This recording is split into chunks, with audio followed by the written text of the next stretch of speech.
Atom is a classic role-playing game set in post-World War III Russia.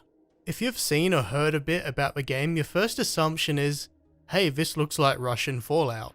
And I'm really not a fan of describing games by saying one is like another, but to be fair, the developers themselves have said they're clearly inspired by the classic Fallouts, and you can see that by how much it plays like them as well. So if you're into Fallout 1 and 2 and even Wasteland 2, there's a good chance you'll like this game. But if you haven't played those before or you weren't a fan, then this might not be the game for you, but we still have a lot more to talk about, so let's get into it. Like so many other CRPGs, this game is post-World War III, post-apocalyptic, you're in a wasteland, the Cold War went hot. But unlike others, this isn't a futuristic take. The backstory for the game felt quite authentic and convincing. World War III started in 1986, and the game takes place in 2005, and this ends up making for a really interesting setting. The world is in shambles, but there's a lot of people that survived from even before the war started. And so the wastelands are mixed of regular people that knew what used to be, mixed with crazy and evil and mental people that had been set free by the apocalypse. And it ends up making the world you explore feel much more down to earth and convincing. The plot itself is pretty straightforward. You're an operative of a secret government organization known as Atom, with their main focus now being recovering pre-war technology and restoring the wasteland to the pre-war Soviet society it was. Your mission is to investigate the disappearance of a General Morozov, an Atom leader which led an expedition to find a secret research bunker but went missing, and then the plot progresses from there on. We'll discuss more of the plot later, but now let's talk about the game's mechanics. If you've ever played any type of classic role-playing game, this screen should feel very familiar to you. For characteristics, instead of special, you have said IPL. You have most of the same skills here. Stealth in this game is actually passive, and it's very confusing to how it works. It doesn't feel that useful. And tinkering is for crafting, which is a feature in this game. Personally, I'm not a big fan of really annoying crafting systems in games, but in this, it is pretty useful, but not necessary, and that's how I like it. You have distinction, which is similar to traits. They're permanent decisions which can positively and negatively affect your characteristics and skills. The main difference is that instead of perks, there is a skill tree. And there's a really good chance that you've played the game but didn't know this was actually a feature. They don't really tell you about it. It's a fairly in-depth tree which helps you specialize your character and companions. Every time you level up, you get 2 points, but every time you purchase a skill, it goes up in cost by 1. So you really have to spend your points wisely, and it doesn't seem like there's any way to respec in-game. If you're new to the game, I recommend not actually touching the tree for your first few levels. It's definitely better to get a feel for the game, save up some points, and actually spend them when you know how you want to build your character. Are they going to focus on fully automatic guns, or are they going to be a melee tank, or are they going to be fully diplomatic? Otherwise, you'll be pretty likely to waste points. The game is in 3D, but handles like most other classic role-playing games. You move the screen with WASD and your mouse, and you interact with everything through your mouse buttons. You can freely move around in real time until it comes down to combat, which is turn-based, which uses a initiative and action point system. The combat system itself is very simple to understand, but it is fairly difficult. This really isn't a game that you can just plow through. It's unfair, that's really the best way to explain it, even more so than the classic Fallouts. This game is harsh and it never gives you a break.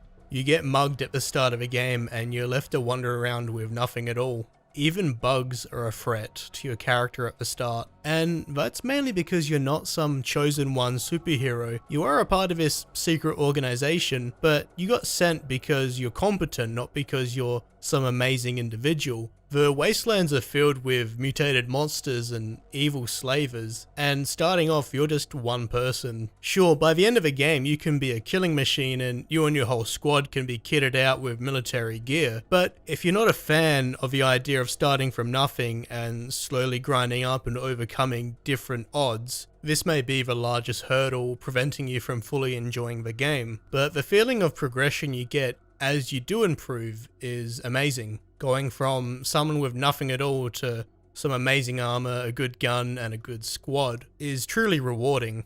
As you progress, better gear will be available to loot and purchase. The game has scalable difficulty for random encounters, while the various bunkers and boss fights in the game will be the same regardless if you're level 1 or 30. Random encounters with slavers and bandits and various other enemies become more and more difficult on average. But fortunately, the game isn't just about combat. If you're a fan of dialogue skill checks, you're going to have a great time with this game. The best thing is you don't have to only be the charisma and speech type character to benefit from these opportunities. There's a really good variety of intellect, strength, attention, and even luck to resolve situations. And this is great because it stops your certain build from feeling useless in a situation. Sometimes it is objectively better to talk your way out of a situation or fight, but it's good that you always have the choice. And on top of skill checks, there's just a lot of talking that can be done in this game. There is a lot of amazing side quests to experience, but the conversations that you can have with random characters is great.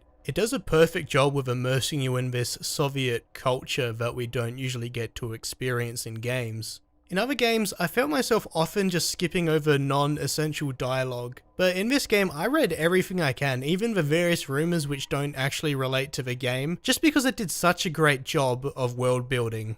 It's usually just funny stories, but there is other significant stuff you can hear as well. People talk a lot about large and faraway cities that you can't get to, but I really hope we can in a later game or maybe even an expansion. And there's also often a lot of talk about local folklore, whether that's the mysterious skin worm or the infamous killer Kostya the Yob. And the great writing isn't just for small talk. This game's highlight is definitely the variety of side quests you can experience. I don't want to go too in depth because some of these are pretty easy to spoil, but just things like rebuilding the Red Fighter village, helping Dan's ruthless bandits become a legitimate police force, hunting down the infamous Death Gang, and finding out what's behind this door. There's not an insane amount of locations in the game, but they are densely packed with things to do. You can spend a few hours helping out one town and then you get a mission to go to another, where you can pick up some more. Even missions which were essentially fetch quests didn't feel very bad because the game does a great job of interjoining areas. I never once stopped playing the game out of boredom. If you get sick and tired of hunting slavers and conspiracy theorists, you can go do some diplomatic work with the Chamber of Commerce. My first playthrough lasted for 35 hours, and that was pretty much doing the majority of quests that I accepted. You could probably finish the game in 20 hours if you focused on just the main quest line and on gathering good gear, but you could also stretch the game out to probably even 60 hours if you do every single quest. But that is partly because things do take longer than they should sometimes. A lot of missions are fairly vague, and it does get irritating over time. This can vary from mistranslated names, so you're not sure who to talk to, from the journal sometimes just not updating and you're not sure if it's bugged or because you forgot to talk to a certain character or forgot a certain item. And I feel a lot of the game's issues are because it aims to emulate Fallout so strongly. Fallout 2 is great, but it's obviously dated, which isn't necessarily a bad thing, but you can obviously see the technological limitations of the time. The inventory and trade system is a bit of a mess. The combat system isn't bad by any measure, but it's nothing new either. These are things I didn't have much of an issue with, but I need to point them out because I know they will dissuade a lot of people from playing. The game's biggest issue at the moment though is its pathfinding. Very early on I noticed it, and at first I didn't mind because it didn't affect me or my companions. But later on in the game, there is a lot of enclosed small areas, and that seems like when the game freaks out. When you're in combat, and you objectively know that there is space around your character for your companions to move around, yet they run away or run around on the spot trying to find another way to get to the enemy, but it's infuriating because you can see the squares next to you which they could move through. So many hours were wasted on dying and reloading saves because my companions refused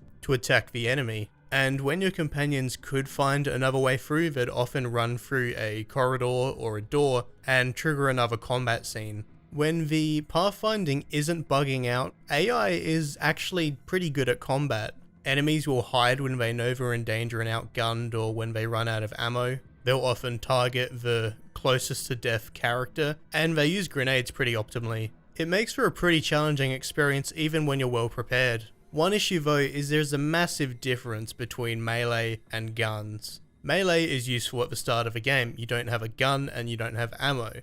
But as you progress more and more through the game, it's clear how powerful guns are. Stuff like the VSS and the RPK can take down even the toughest of characters in one turn.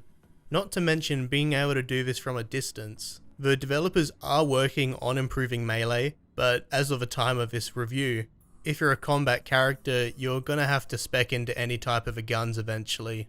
One final issue with the combat is that often a lot of NPCs don't get counted in it. The actual combat zone is really small, and usually this is beneficial, being able to pick off and drag away one enemy at a time, but it also affects your companions as well.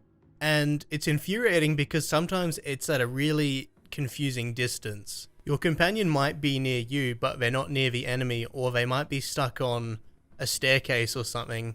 So once again, their pathfinding may have messed up. And you can issue your team commands, whether to be aggressive, avoid, or be defensive, who to attack, where to go. And it doesn't always work. An issue is you can only issue it during your turn, so it is pretty limited. I'm just going to go ahead and say that I would much prefer if you could control all your companions. I know it's not really a classic Fallout thing to do, but as much as I love Fallout, this game would benefit from trying to be itself a bit more. Its story and setting and aesthetic is great, and in some ways I prefer it to Fallout, but trying to emulate a lot of really old mechanics kind of sabotages the game in some ways. Even with a small crowd-funded budget and a relatively small team, this game is still amazing, but there is a lot of occasions where you see a certain mechanic and think, yeah, this was cool back in 1997 when Fallout came out, but I wish they did more to improve on these mechanics rather than just recreate them. Stuff like the journal and inventory system are obvious examples for this. Now that we understand the basic mechanics of the game, the pros and cons, I'm going to give some tips, mainly because the game is still pretty new. Any game that's older than a few months, you can Google anything about it. But for a lot of people, they're going to be lost and confused playing this. I did have a lot of fun playing this game blind, learning all the things as I went along, but there were some occasions when I needed help as well. You can manually heal companions by equipping food and medicine and using it on them. Left control highlights NPCs and left alt highlights nearby items and objects. You can buy a car from Paragon, or you can get a free one from the scrapyard. There is a total of 5 potential companions in the game, although you can only have 4 at a time. Fidel is the easy one. You find him in Krasnomeny during the main quest. You can find one at Red Fighter. You can find another after rebuilding Red Fighter. There's the cool dog, which you find in a random encounter. And there's also a girl outside of Paragon, but she's kind of weird. You know, you kind of look like my dad. Maybe I should cut you up just for fun. You'll always want to keep a knife or an axe on you to harvest from animals, and when you're in Otrudoin, be sure to talk to the fishermen about collecting bug parts and about fishing in general. For most buying and selling, I recommend sticking to caravans as they have the best stock and prices. The armor and gun sellers in Krasnomeny have pretty bad prices unless you've got some good barter. The game also has some pretty high speech checks, going up to even 140 sometimes, so be sure to keep your fedora, cologne, and weed with you. If you want to make a good melee character, be sure to check out the various skill trees. Getting damage resistances and having no penalty for armor is a lifesaver. Rather than dying instantly, you can absorb multiple shots from multiple people while your team picks some of them off with their guns. There's currently no downside to killing travelers and scavengers you come across to take their loot, although I warn you of killing caravans as they will send some real tough mercs after you. The game also has 4 characteristic buffs that you can find.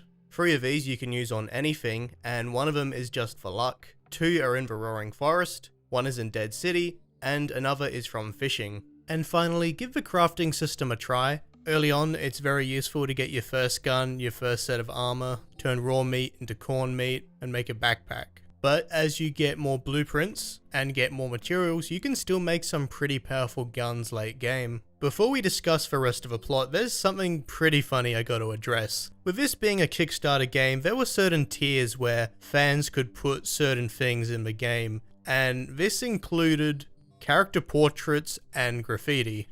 And this resulted in some pretty surreal experiences. Whilst exploring the wastes, the last people I expected to come across were Reviewbra and Jay from Red Letter Media. The more and more I played, I noticed that certain characters had portraits of slightly edited celebrities or internet people. It's fairly odd and funny. I just hope they don't get any legal troubles with this, but it is the kind of stuff you can expect from a Russian game. There's even a $1 Million Extreme reference, and various pop culture references in graffiti. Once again, this was all chosen by fans and backers, but I think the devs have their own sense of edgy humor as well, because there's not many games that parody the 14 words, but I guess there is one now. I found all of this pretty funny, just an observation. I really hope the devs don't get in trouble. Okay, so now it's time to talk about and analyze the main storyline and ending. If you don't want spoilers, get out of here. Nah, just go to this time. So you're dropped into the wastes all by yourself. All you know is you need to find this General Morozov. Your two leads are to go to Krasnomene and meet Fidel, who is your partner to work with, and go to Bunker 317. Now, you can do either of these in the order that you want, but I think it is better to go see Fidel first. After meeting with Fidel, you can head to Bunker 317, which is on the northeast of the map. After arriving, you can enter the bunker through using explosives on this cart, or you can talk to the nearby explorers. And if you played this far, you know how this goes down. These guys want to check out the bunker, but they don't want to go in themselves, so they'll send you in.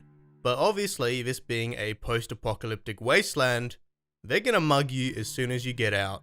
So I really guarantee coming here when you can actually kill these guys, because otherwise, you're gonna lose most of your gear. You can hide it in a locker after completing the bunker, but if you hide too much, they attack you anyways. Just another tip, because I didn't enjoy this either. It wasn't very fun, it's very annoying. I don't like when games pull this on you. Now, there's not actually too much inside the bunker.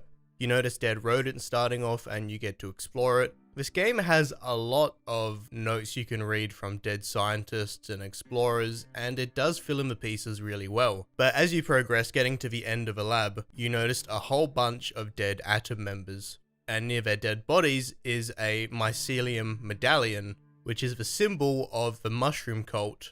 Fidel recommends going back to Krasnomene to check out the cult which resides there. But if you're extra observant, you'll notice that one of the bookcases has been moved. Grabbing a book you found earlier in the lab opens a secret compartment, revealing some kind of incubator or storage which has been broken open, and something has been taken or escaped from there. You then proceed to head back to Krasnomene, where you have two options. Pay Fidel's informer 10,000 rubles to learn about what the mushroom cult is up to, or do a bunch of missions for them. Now, at this point in the game, if you're fairly new, 10,000 rubles is a lot, so you might have to do all the cult shenanigans. It's nothing too evil, just mostly being really annoying, and you also kill a pig.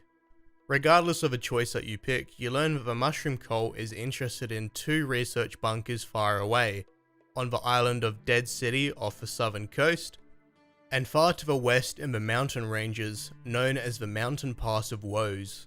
You can pick these in either order, but you learn very similar things. Both contain secret pre-war science bunkers, so there's a lot to learn about certain experiments and projects. I went to the Mountain Pass bunker first, and here's what I learned. It starts simply with agricultural experiments attempting to make crops grow better underground. This results in some mutations. Whilst this is happening, there is another experiment attempting to make a soldier which doesn't require food, water, sleep, and can fight regardless of any temperature or altitude. They have some minor success, but these creations expire after a day or two. Project Mycelium was dedicated to learning about this fungal biomass, which was a mutation of the experimented crops. Later on, they decide to introduce various plant and animal tissues to create a better super soldier. The mutated fungus happened to be one of them, Shortly later, the lab falls into chaos. Whilst in the Dead City bunker, you learn that the mycelium project was appropriated after the new findings to attempt to make a organic AI, a fungal biomass. At the end of each bunker, there is a Atom Squad, the same organization that you work for, that you were sent by to investigate General Morozov. Except they're not normal anymore. They're all guarding this fungal biomass that you just learnt about, and they inform you that they work for mycelium, despite being Atom members. It's revealed that mycelium has infiltrated the higher ranks of Atom, and it's evident that this biomass is sentient in a way, as it can clearly control and influence people's minds. You have to choose between letting them take the fungal mass back to the mycelium base in Krasnomene or killing them, but they say you don't really know the bigger picture and that this is for the good of all humanity, so you can trust them, right? Whether you kill them or let them pass, I won't judge you for letting them pass. They are really tough. But either way, you still make your way back to Krasnomene and head outside of a mycelium base. Outside of a mycelium base is an Atom team who learned about the mycelium plot, and a purge has begun to remove the compromised Atom members. They also want to take over the city for a new base of operations. Now, despite there being a lot of them, and all of them having pretty good guns and them disliking mycelium, they won't come with you into the underground to face whatever's happening. You don't even get a skill check to try. In a game which was pretty consistent with the choices that you could make, this one is pretty illogical. So you head underneath a mycelium building and are met by a group saying they won't let you progress because you might interrupt the sacrament of unity. With some really high skill checks or just a lot of explosives, you make your way past, deeper below where this comes to an end. And there is General Morozov. Turns out during his expedition he learned about this fungal biomass and decided to use it to try to save the world. His argument is that he can use this fungal biomass to create a hive mind and force humanity to work together. Why, you may ask? Because between 30 to 130 years from now, a really large asteroid is gonna hit the Earth and kill 95% of the population. Now, personally, this seems like a pretty unconvincing argument given we don't know if we can believe him and if the asteroid will actually hit the Earth and if it will be that bad. And honestly, it just feels like a not as good recreation of Fallout 1's ending. They even call it Unity. So honestly, not the greatest ending. If you join the mycelium cult, then they forcefully hijack everyone's brains and dickheads, and it never actually says if they save the Earth, or you can just kill them or convince him to give up. He gives up really easy if you're smart, and he just walks away. And then the game ends with a Fallout type slideshow showing you the consequences of your choices. And that's why I preferred the game's side quest to the main quest.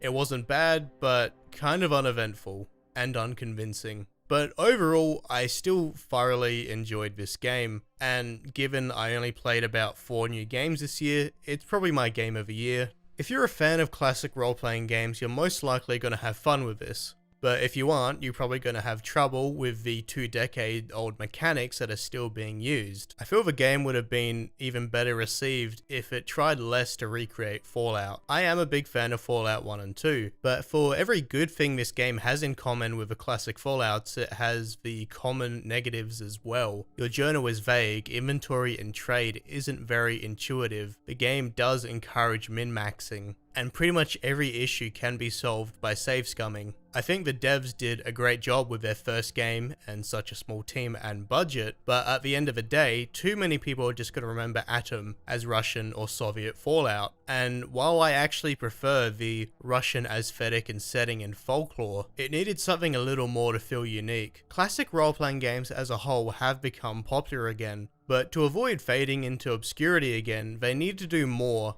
to attract a new audience. The main issue is that there's not much appeal to this game if you weren't already a fan of other CRPGs. And while I consider a lot of the game's flaws minor for me as I am a fan of CRPGs, you need to think from the perspective of an average consumer. Old, clunky, and unintuitive mechanics might not be an issue to experienced players, but it's not appealing to people that might want to get it, not people that are definitely going to. And I hope this is something that they do improve upon. because I am looking forward to what they're going to make next, because if they can figure out a way to improve upon old CRPG mechanics, they'll be a lot more successful.